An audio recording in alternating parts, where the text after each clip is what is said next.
అశ్విని అశ్విని ఈ విషయం తెలుసా నీకు? మా పక్కకి దీక్షను చూసావా, ఆమె లేచిపోయిందట. అవునా? అనుకున్న బావా అది ఎప్పుడో ఎవరితోటో జంప్ అవుతుందని. ఎప్పుడు చూడ ఫోన్లో మూతి పెట్టే కూర్చుంటుంది. ఎప్పుడు చూడు మెసేజ్లు చాటింగ్లు ఈకలికలు పక్కపక్కలు. నాకు తెలుసు అది ఎప్పుడో పోతుందని. ఇక అదొకతే అందగత్తైనట్టు ఫీల్ అవుతుంది. ఓ స్టైల్గా రెడీ అయి తిప్పుకుంటా తిరుగుతుంది. నాకు తెలుసు బావా అది పోతుందని. కాదు బావా, అది ముఖానికి ఇంతమంది మేకప్ అవుతుంది. ఆ ముష్టి ముఖం దాన్ని ఎవరు నచ్చిండో ఏమో వానికి అసలు తలకాయ పని చేస్తలేదు నిజంగా. అసలు తీసుకుపోయడానికి సిగ్గు ఉండాలి.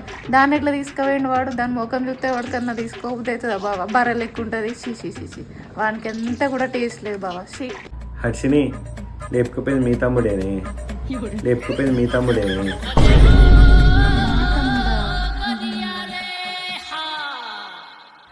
అయినా ఈ రోజులలో మేకప్ వేసుకొని వాళ్ళు ఎవరు బావా? మేకప్ అంతా కామన్ అయిపోయింది బావా ఈ రోజులల్లో. ఇక ఫోన్ అంటావా, చిన్న చిన్న కూరగాయల దగ్గర కూడా ఉంటున్నాయి కదా బావా. దాని దగ్గర ఉంటే తప్పేముంది? అదైతే మంచిగా ఉంటుంది. కొందన బొమ్మ లెక్క ఉంటుంది. వానికైతే ఈడు చూడు మంచిగా కలుస్తుంది బావా. ఏ మనిషి నువ్వు